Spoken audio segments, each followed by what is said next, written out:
o corpo humano.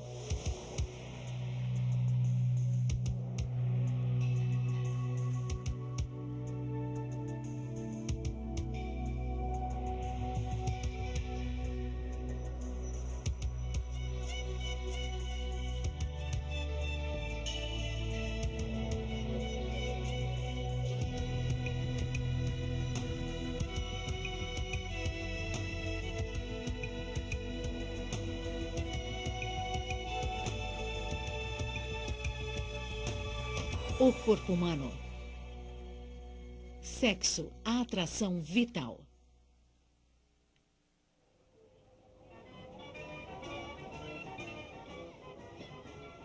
O amor pode fazer o mundo girar, mas Damian e Ruth têm mais do que sonhos românticos. Eles querem ter um filho.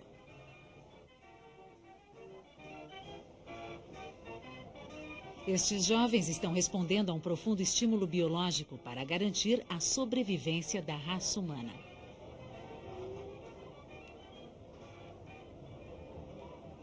Como resultado das transformações ocorridas durante a puberdade, o corpo dos dois está preparado para a reprodução. Comparado a outros animais, somos mais tardios quanto ao desenvolvimento sexual. Essa não é a única diferença. Uma mulher tem seios mesmo quando não amamenta. E podemos fazer sexo em qualquer dia, não só na fase de produção do óvulo. Isso cria um vínculo que ajuda a manter os casais unidos. Sexo é prazer, mas também é procriação. O objetivo é simples: unir as características de duas pessoas em uma só, em um filho.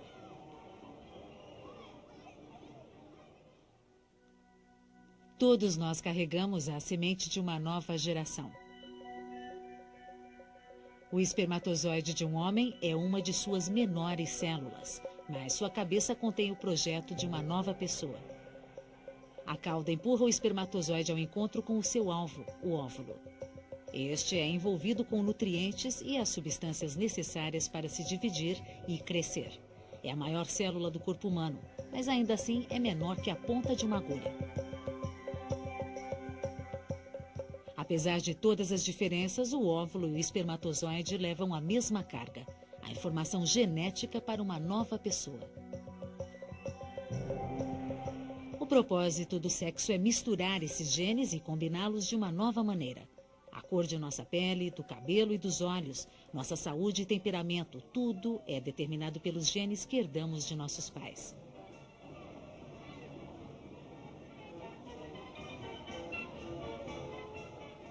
Cada recém-nascido é único.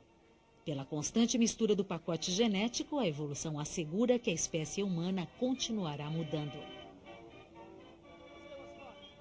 A capacidade de reprodução começa na puberdade.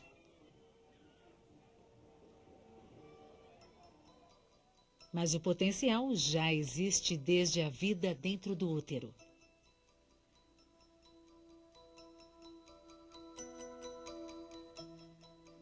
Uma mulher nasce com um estoque grande de óvulos. Este feto feminino de 5 meses já tem 7 milhões de óvulos aninhados em seus imaturos ovários. Na puberdade, restam apenas 300 mil. Os óvulos humanos morrem constantemente. A mulher tem apenas 30 anos de capacidade de engravidar. O homem nasce com sua fábrica de espermatozoides que só começa a funcionar na puberdade. Depois disso, nunca para. Em toda a sua vida, um homem produz espermatozoides suficientes para povoar muitas vezes o mundo.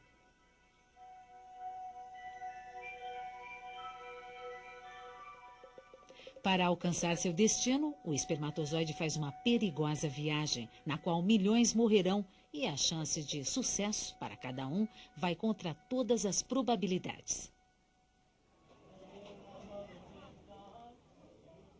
A concepção é um jogo de azar. Os corpos encenam o ato sexual para permitir a união do óvulo e do espermatozoide. Um casal que deseja um filho, como Damian e Ruth, tem cada mês uma chance de mais ou menos 1 em 4.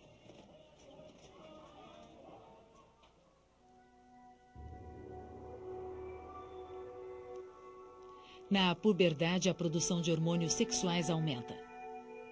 O estrógeno e a testosterona controlam o desenvolvimento dos seios, dos pelos do corpo e dos órgãos genitais. Esses mensageiros químicos transformam o corpo e a mentalidade. Surge uma novidade, a atração sexual. Os garotos começam a se interessar pelas meninas, que também passam a apreciar a companhia de rapazes. Os hormônios não só preparam nossos corpos para a reprodução, mas modulam também os sentimentos como a paixão. Primeiro passo: um rapaz conhece uma garota. Como ocorre a atração entre as pessoas?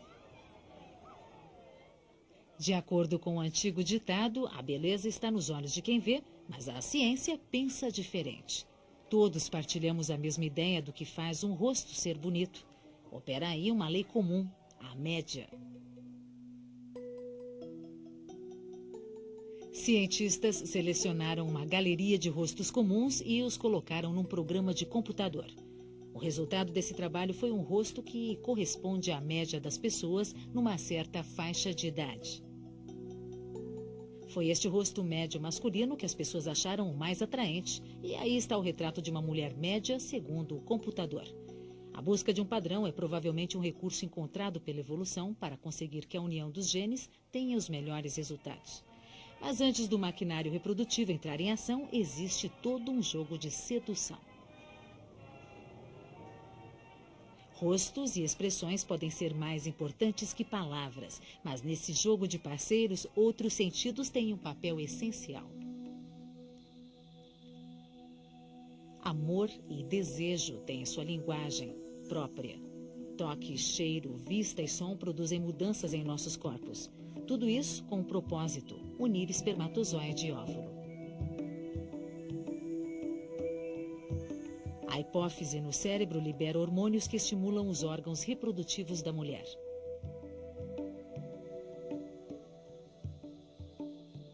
Aqui está, próximo ao útero, pouco mais largo que uma pera, o alvo dos hormônios, um ovário.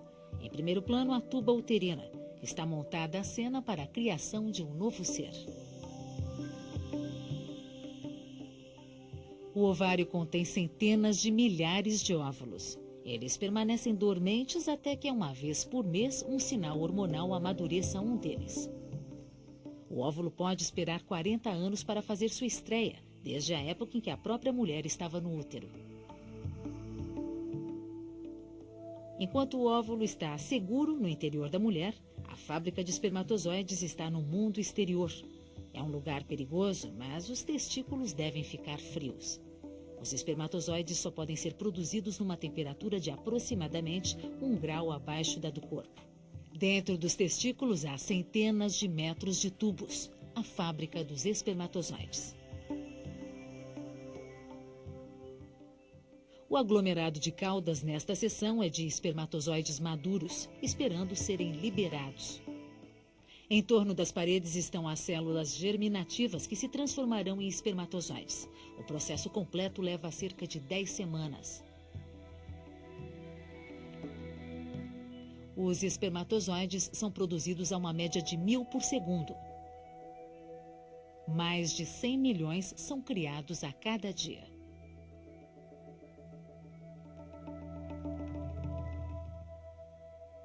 O espermatozoide é um eficiente veículo para direcionar seus genes ao alvo. Propulsionado por uma cauda que lembra um chicote, ele nada depressa rumo ao óvulo. A cabeça do torpedo, recheada de DNA, tem uma capa química que vai penetrar o óvulo. O DNA é uma dupla hélice enrolada que contém o código genético, o roteiro para desenvolver um novo ser.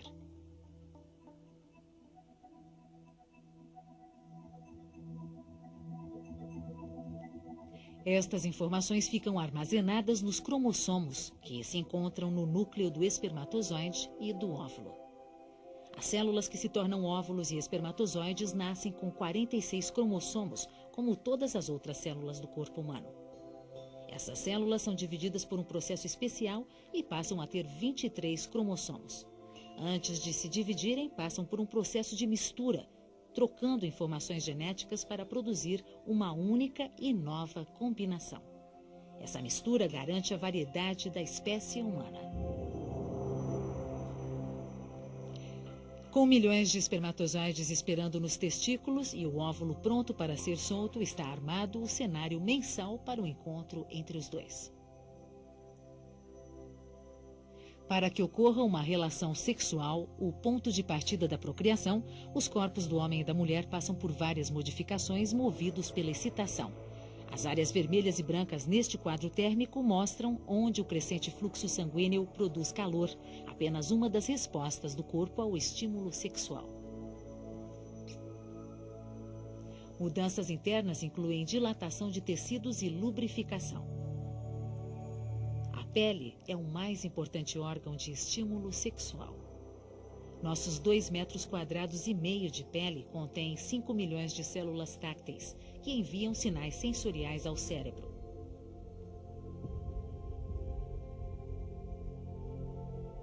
Espalhadas por toda a superfície, existem áreas de especial sensitividade, as chamadas zonas erógenas, que incluem os lábios, os seios e os órgãos genitais. O fluxo sanguíneo aumenta e o coração trabalha mais rápido, enquanto respiramos profundamente para obter mais oxigênio. Mais sangue flui para o pênis, enchendo os corpos cavernosos e esponjosos, o que provoca a ereção.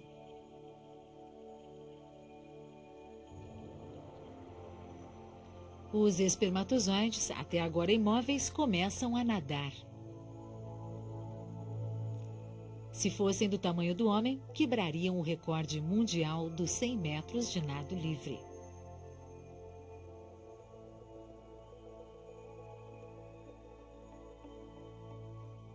Na ejaculação, fazem uma maratona, o equivalente a um homem nadar 15 quilômetros. Cerca de 500 milhões de espermatozoides, fortalecidos por secreções especiais da próstata, são lançados na vagina da mulher. Aqui começa a grande corrida, um percurso repleto de obstáculos mortais.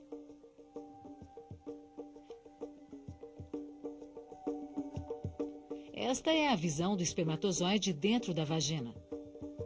Ela é cheia de esconderijos e fissuras que os apanham.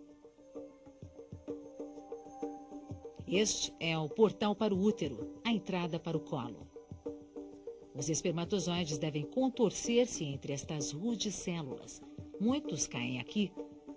Outros abrigam-se, escondem-se e preparam outra saída em poucas horas.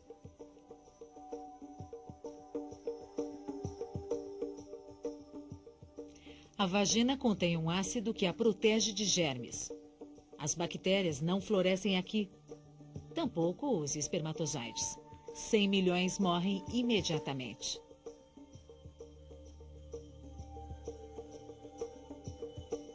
A sobrevivência dos espermatozoides depende de sua força e potência ao nadar.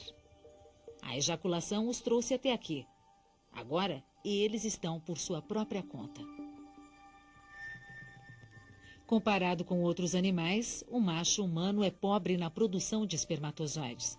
Apesar do tamanho dos testículos, ele produz a mesma quantidade de espermatozoides de um hamster. Mais da metade deles pode ser anormal. Eis aí um espermatozoide de cabeça deformada. Outros possuem 2 caudas. Estranhamente, é uma desvantagem. Outros não possuem cabeça. A saúde do espermatozoide é vital, mas nenhum pode cumprir sua missão se não houver um óvulo à espera.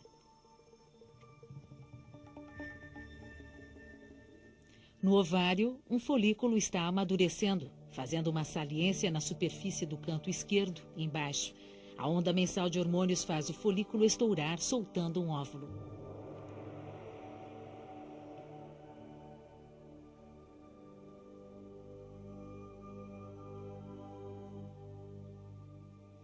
As fímbrias e os cílios no interior da tuba uterina funcionam como delicadas mãos que ajudam a empurrar o óvulo em direção ao útero.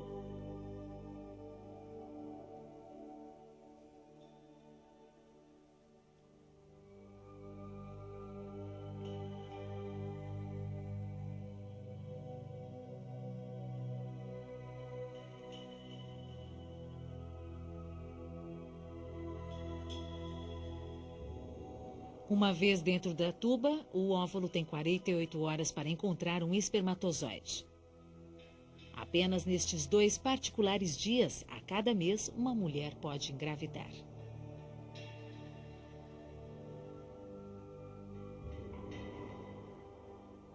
Ao contrário do espermatozoide, o óvulo não se move sozinho e, por isso, depende da ajuda dos cílios da tuba uterina.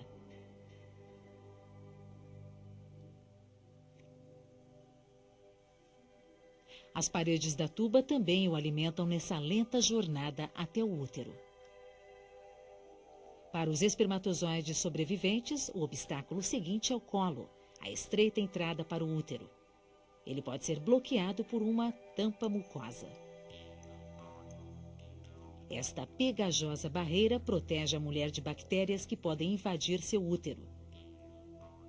Micróbios não conseguem penetrar sua fina estrutura, tampouco estas hordas de espermatozoides.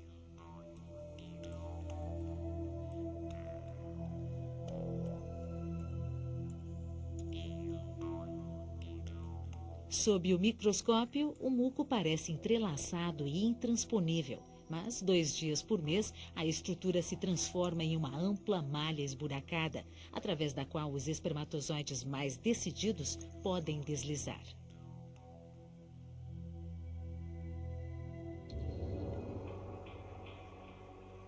Este oceano interestelar é o muco do colo, transformado em cristais. Em seu período mais fértil, o muco interno feminino pode se tornar uma microscópica obra de arte. Fora do corpo, o muco seca e assume belos padrões de samambaias. Os espermatozoides podem agora forçar sua entrada. O muco limpa qualquer bactéria que eles possam carregar. Nessa época do mês, o muco também faz papel de reserva de espermatozoides. Eles podem sobreviver aqui por 48 horas. Esta piscina pode aumentar as chances de sucesso, caso a mulher ainda não tenha ovulado. A excitação feminina também ajuda o esperma. Quando ela alcança seu clímax, cai a pressão em seu útero, sugando o esperma através de seu colo e dirigindo-o para a fertilização.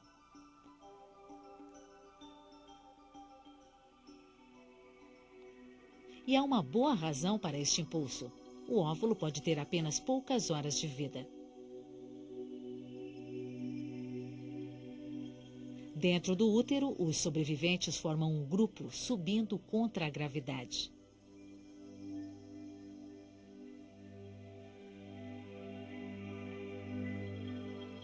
O ambiente mórbido da vagina já ficou para trás. Os espermatozoides agora estão em território mais favorável.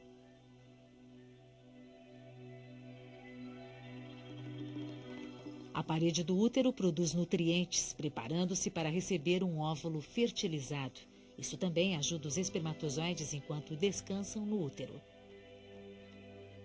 Agora eles alcançaram a barreira final, a entrada para as tubas uterinas. Menos de 1% chega até aqui.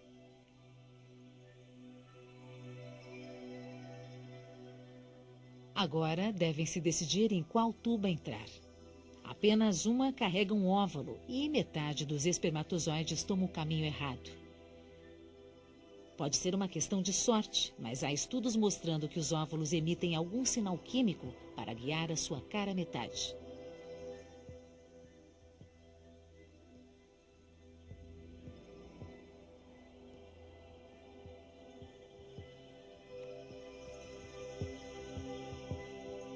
As pulsantes paredes do corpo feminino ajudam os espermatozoides em sua corrida final.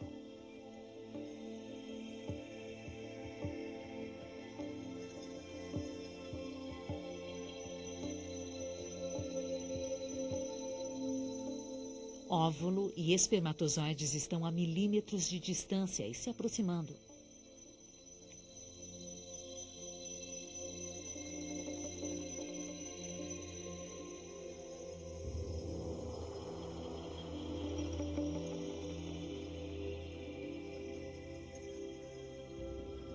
Apenas uma centena de espermatozoides chega ao óvulo.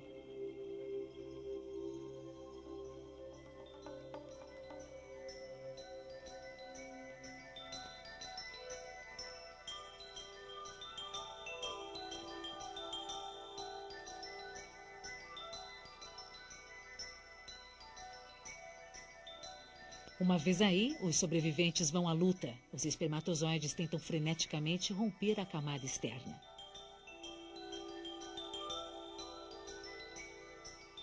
Eles empurram e atacam o óvulo, mas só um conseguirá entrar. Nessa maratona, não há segundo colocado.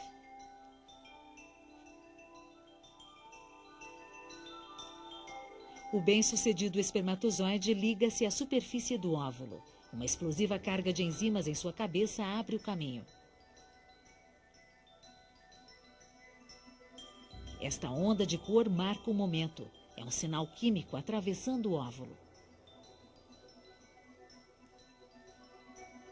Imediatamente, a parede do óvulo endurece, evitando a entrada de outro espermatozoide. Após algumas horas de fertilização, os cromossomos começam a se parear, 23 vindo da mãe e outros 23 do pai. Juntos formam uma célula humana de 46 cromossomos. A combinação dos genes é nova e única.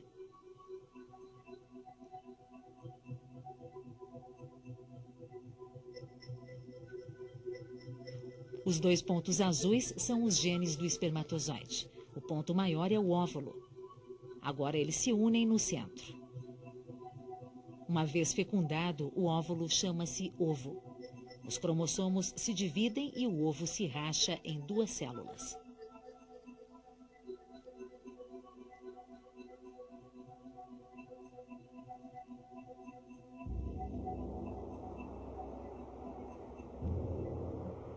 Após algumas horas, cada um se divide novamente, formando então 4, 8, 16 células. As primeiras entre as milhões de divisões que formarão o feto. Nesse estágio, as células continuam menores do que a ponta de um alfinete. Mas o sucesso ainda não está garantido. Metade de todos os óvulos fertilizados não alcançam o útero. Perdem-se com o ciclo menstrual. Se tudo correr bem, no 7º dia o embrião já estará crescendo no interior do útero. Começa uma nova vida.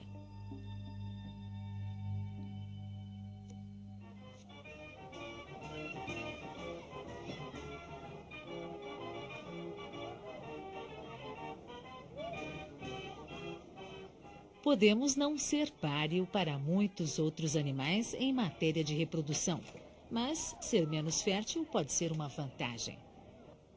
Aliás, acaba sendo uma necessidade. Nenhum animal precisa se ocupar de maneira tão intensa de sua prole como os seres humanos. Afinal, a dependência pode durar até após a formatura da faculdade. Além de garantir a perpetuação da espécie, o sexo ainda nos proporciona prazer.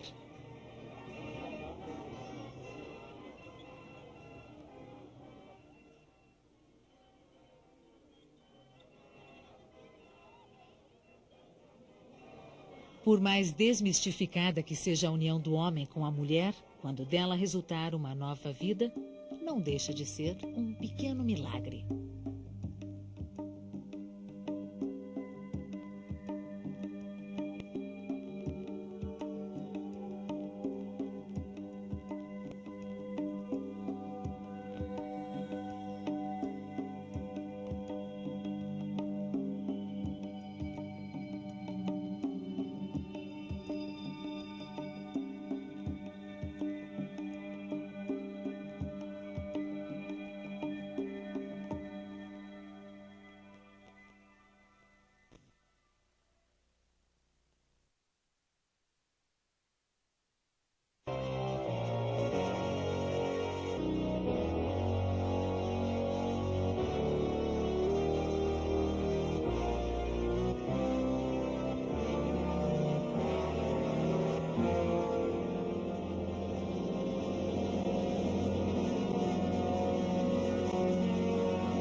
Grandes impérios de civilizações.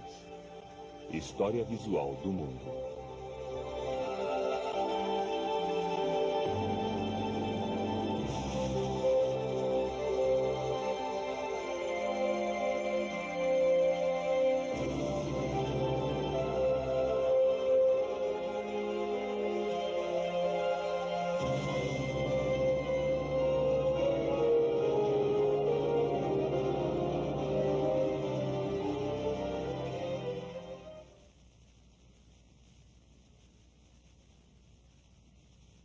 A Idade do Ferro.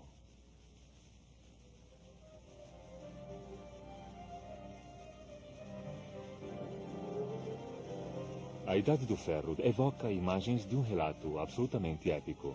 O ferro foi uma fonte incessante de riqueza e de indústria, desde que a arte de sua fundição e suas técnicas de fabricação foram desenvolvidas pela primeira vez no leste da Ásia Menor, há aproximadamente 3.500 anos. Foi uma descoberta magnífica.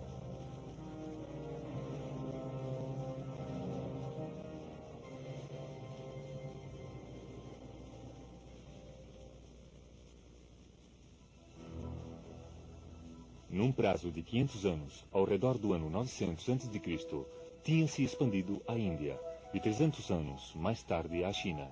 Ao redor desta época chegou aos povos celtas da Europa Central e do Norte, e ao cabo de outros 500 anos também era utilizado na África, ao sul do Saara.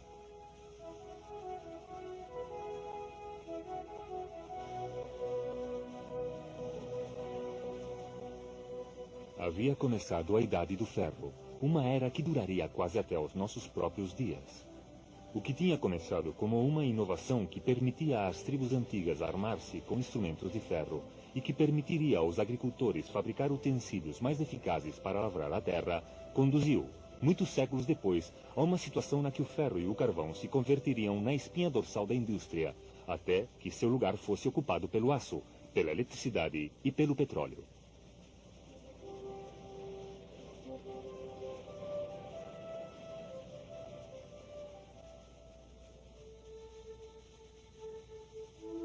Fazendo uma retrospectiva desde o ponto de vista do século XX, a descoberta do ferro aparece como algo transcendental, quase um passo decisivo na história do mundo que afetou de diferentes maneiras, em diferentes momentos, a diferentes partes do mundo.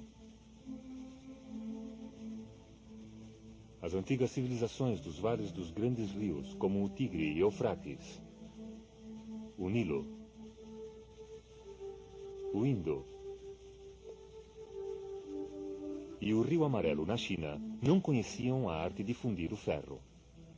Utilizavam cobre e estanho para armas e adornos de bronze. Muitos maravilhosos exemplos desta arte sobreviveram. Este é o motivo pelo qual, em ocasiões, estas civilizações são denominadas impérios da Idade do Bronze. Em algumas zonas, o cobre e sua liga, o bronze, foram trabalhados durante 2000 anos antes que o homem aprendesse a fabricar o ferro. Embora os minerais de ferro sejam extraordinariamente comuns, muito mais que os do cobre e do estanho, a tecnologia para sua produção resulta muito mais difícil que a fundição do cobre. Só certos tipos de minerais produziriam ferro com a tecnologia disponível na época em que aqueles povos prosperaram. A temperatura mínima de fundição é muito mais alta para o ferro do que a do cobre ou o estanho. A fundição do estanho e sua passagem a moldes é relativamente imediata, como nesta reconstrução moderna. Essencialmente, este processo continua sendo o mesmo até os nossos dias, e as modernas fundições que trabalham o bronze ainda aplicam procedimentos similares. Esta é a técnica da cera, já pouco usada, que ainda é empregada em algumas fundições modernas de bronze, na que a cera é colocada num molde com a forma do objeto que se quer produzir.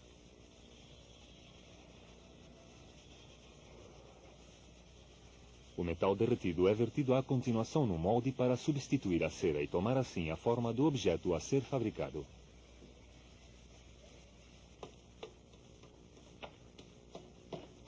Quando o metal se encontra já frio e solidificado, se retira o molde lentamente e o bronze se faz visível.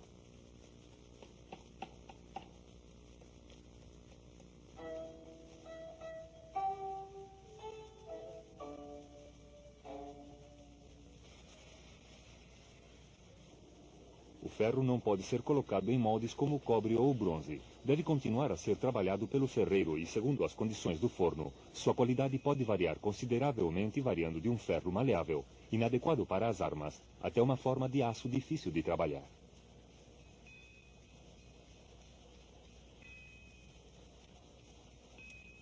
A elaboração moderna do ferro é o último elo de um longo processo que nos faz retroceder 3.500 anos à época em que se fabricou o ferro pela primeira vez.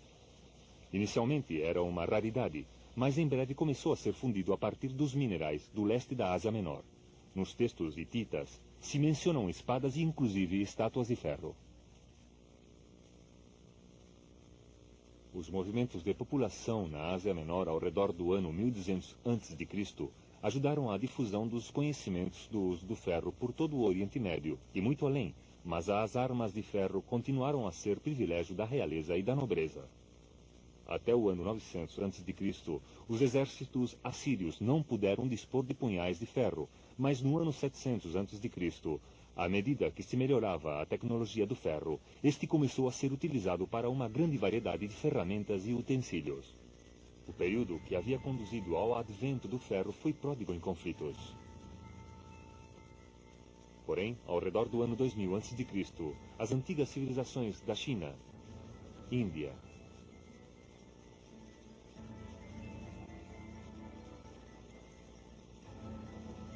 Mesopotâmia e Egito, como pequenas ilhas num mar de barbárie, eram atacadas por todos os lados.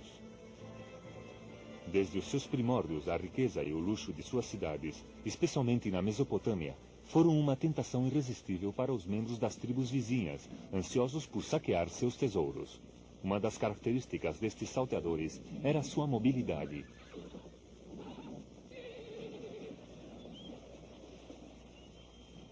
O cavalo havia sido domesticado nas terras das estepes, entre Europa e Ásia, onde hoje em dia se situa a Ucrânia. A destreza sobre um cavalo ainda é importante para estes cavaleiros mongóis de hoje, como o era para as tribos e os povos de 4.000 anos atrás, cujo êxito dependia de sua habilidade na luta enquanto se deslocavam velozmente a cavalo. Ao redor do ano 2000 a.C., tinha se difundido à Europa e ao Oriente Médio. Os Urrianos, um dos grupos que utilizavam cavalos, estabeleceram um poderoso reino ao noroeste da Mesopotâmia, que alcançou seu esplendor por volta do ano 1500 a.C. Utilizavam a carruagem rápida puxada por cavalos e, através do seu contato com a Síria, Babilônia e Egito, difundiram seu uso por todo o Oriente Médio. A carruagem foi utilizada em ocasiões na guerra como meio rápido de transporte de um ponto a outro do campo de batalha, e algumas vezes como esporte, como se pode ver neste prato de ouro fenício. Por volta do ano 1200 a.C., o advento da cavalaria que se deslocava rapidamente trouxe consigo uma revolução na arte da guerra. Quando os cavaleiros puderam contar com armas de ferro, demonstraram ser uma força que não se podia conter, com um poder militar muito superior ao de qualquer exército de infantaria, por muito organizado que este fosse. O cavalo, a carruagem, os cavaleiros das cargas de cavalaria, a difusão gradual das armas de ferro, tudo isso se somou a um conjunto de contrastes tecnológicos que separam a Idade do Bronze, do ano 2000 a.C., da Idade do Ferro, dos últimos 1000 anos a.C.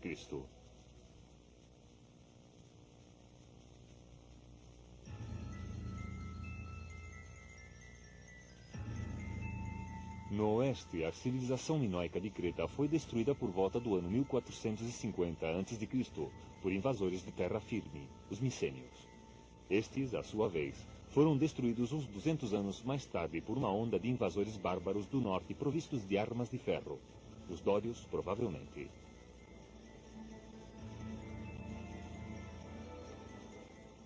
Knossos, a capital minoica, foi saqueada e também Micenas e outras cidades fortificadas do Peloponeso. A antiga e florescente civilização dos Egeus foi apagada. A escritura e muitas outras artes desapareceram. No século XII a.C., uma noite escura cobriu toda a região mediterrânea até a aparição das grandes cidades-estado, como Troia, Esparta, Atenas e Corinto, uns 500 anos mais tarde. Na Índia, a civilização do Vale do Indo teve o mesmo destino. Por volta do ano 1500 a.C., foi assolada pelas tribos bárbaras do norte, provavelmente invasores procedentes do antiplano iraniano, de regiões além da grande cordilheira montanhosa do Hindu-Kush, que se autodenominaram ários, um ramo da família de povos indo-europeus, cujas ramificações ocidentais invadiram a Grécia.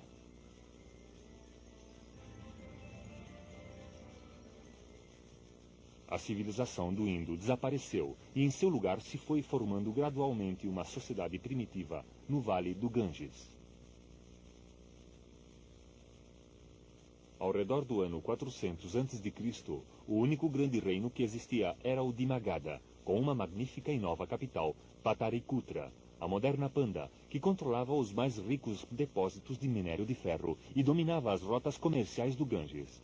Este foi o núcleo do primeiro grande império indiano, fundado depois do ano 332 a.C.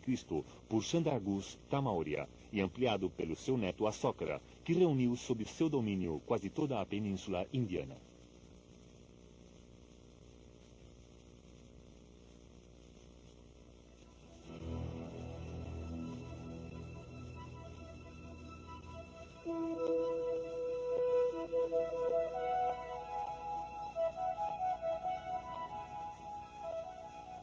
Inclusive, o Egito, protegido pelo deserto, não escapou ao impacto da cavalaria inimiga.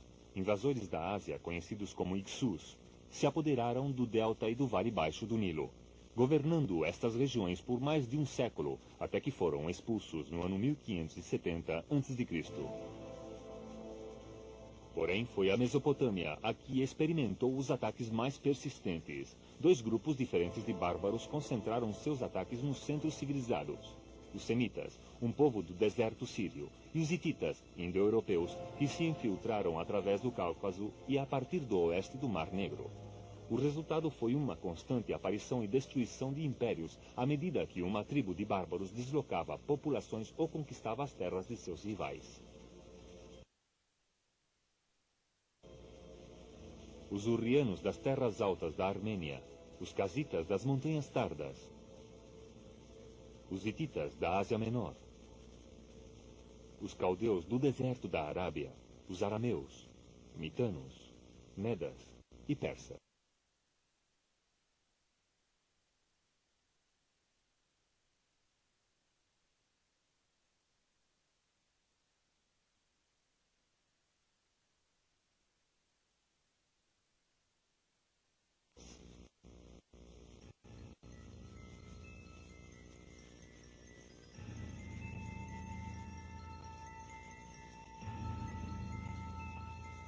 Entre todos estes, dois grandes impérios finalmente surgiram, o dos hititas e o dos assírios. Os assírios foram conquistadores sem piedade e afortunados construtores de impérios. No ano 650 a.C., seu império, com sua capital Nínive, compreendia toda a Mesopotâmia, Palestina, Síria e Egito até o sul de Tebas. Dispunham de armas de ferro, de um exército disciplinado e de uma eficiente burocracia. Mas as hordas medas e escitas acabaram com o Império Assírio, e no ano 612 a.C., uma coalizão de inimigos destruiu Nínive e pôs fim para sempre ao papel da Assíria na história.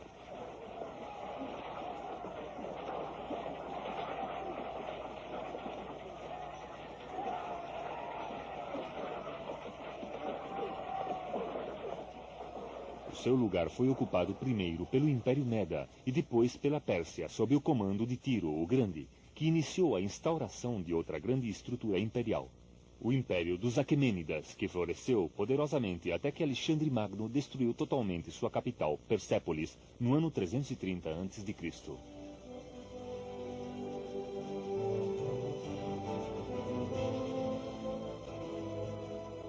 A chegada do ferro tinha sido testemunha de uma longa e turbulenta era. Mas este período também ocupou um lugar positivo na história humana. A área civilizada aumentava gradualmente. Entre os anos 2000 e 1000 a.C., uma série de comunidades surgiram ao longo das ribeiras dos rios e das planícies costeiras do sudeste da Ásia, de Bengala ao sul da China. Embora o legado cultural das civilizações da Idade do Bronze, de Creta e do Vale do Indo tenha desaparecido, na Mesopotâmia e no Egito a civilização sobreviveu com ligeiros retrocessos locais e passageiros. Os bárbaros que se tinham apoderado dessas regiões queriam desfrutar do que haviam conquistado, não destruí-lo. Os assírios se consideravam herdeiros e guardiões da civilização suméria e babilônica. Muitas das inscrições reais assírias não foram escritas em idioma assírio, mas em babilônico normalizado. Recompilaram e conservaram a literatura do passado mesopotâmico, copiaram sua arte. Adoraram antigos deuses como Ninhursag, a deusa da fertilidade. Deste modo, a Ásia Ocidental continuou a ser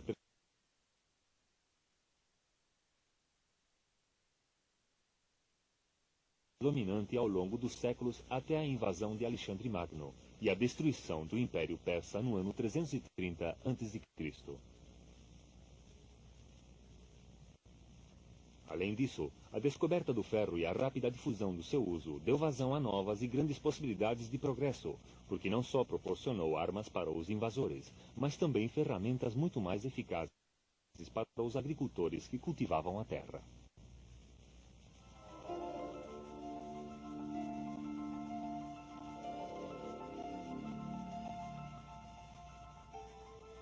A China experimentou a revolução do ferro mais tarde do que o Ocidente. A técnica do ferro fundido foi a primeira introduzida para trabalhá-lo, e assim desde o começo foi possível a produção em série de peças fundidas. A fundição do ferro se converteu num grande negócio dirigido pelo Estado e pelos industriais a partir do ano 300 a.C. Uma das primeiras civilizações da Idade do Bronze, os Suguns, estava confinada a férteis terras ao longo do curso médio do rio Huanghe, o Rio Amarelo. Com a introdução do ferro por volta do ano 600 a.C., tudo isto mudou. Colonizadores do norte se deslocaram para o leste, a grande planície, e para o sul, a abundante bacia do Yangtze, desmatando e drenando o solo à medida que avançavam.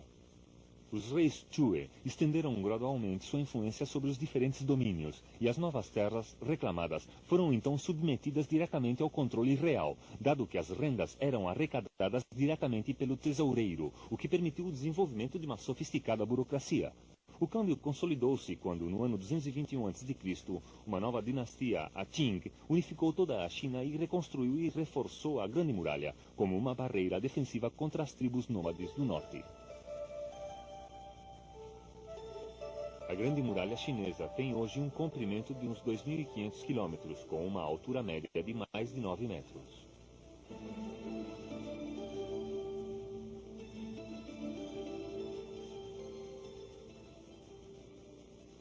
O governo dos Qing, rigoroso e exigente, provocou uma reação, e até o ano 202 a.C. o governo imperial não pôde ser restabelecido pela dinastia Han, que estendeu novamente o território submetido à autoridade imperial. Sob o grande imperador Hang Buti, que governou do ano 140 aos 87 a.C., a China firmou-se como uma das grandes potências mundiais. Sua população continuou multiplicando-se, até que no ano 2 depois de Cristo se realizou o primeiro censo que se conserva, que compreendia uns 57 milhões de habitantes, estando a maior parte da população concentrada ao longo da planície do Rio Amarelo.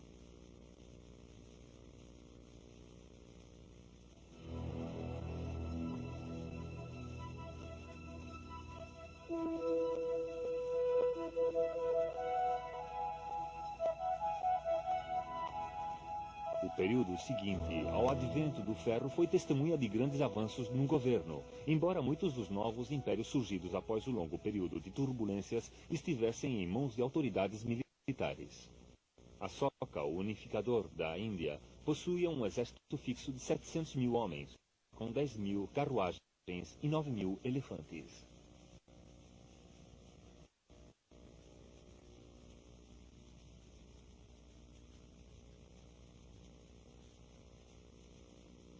O rei da Pérsia possuía um regimento de choque de infantaria pesada, a ponta de lança do seu exército. 10 mil homens conhecidos como os imortais, como se pode ver nestes azulejos de Persépolis.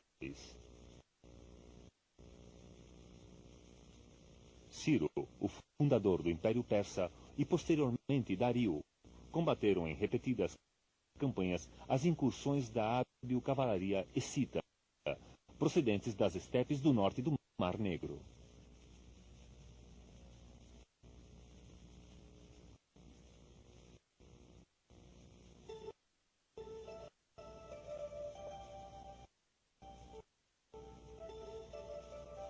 Na China, Buti levou a cabo campanhas similares contra os Xiongnu e ao mesmo tempo estendeu a Grande Muralha, construída pelos seus predecessores chineses muito mais a oeste. O resultado desta nova medida de segurança foi um rápido crescimento do comércio.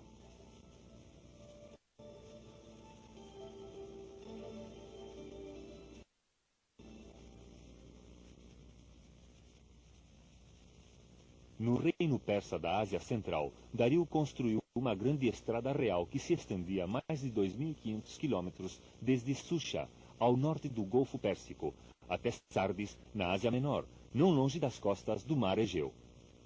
Na Índia, uma estrada similar se estendia desde o delta do Ganges até Tashira, no distante noroeste, perto do desfiladeiro de Kiber, onde se encontravam as rotas das caravanas do oeste com a Pérsia e o Oriente Médio, e ao norte com a Ásia Central. Na China, a capital dos Shang, Chang'an, uma cidade de 250 mil habitantes, se achava no centro de uma rede de estradas. Todas estas obras denotavam um governo eficiente, uma das características dos novos impérios.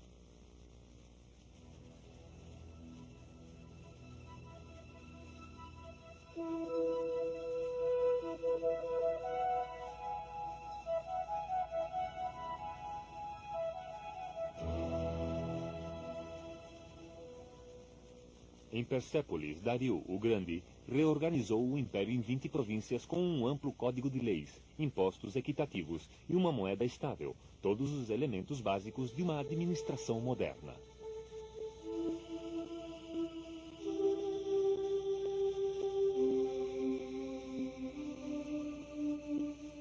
Examinando o período em sua totalidade, o avanço decisivo é o nascimento das grandes civilizações regionais.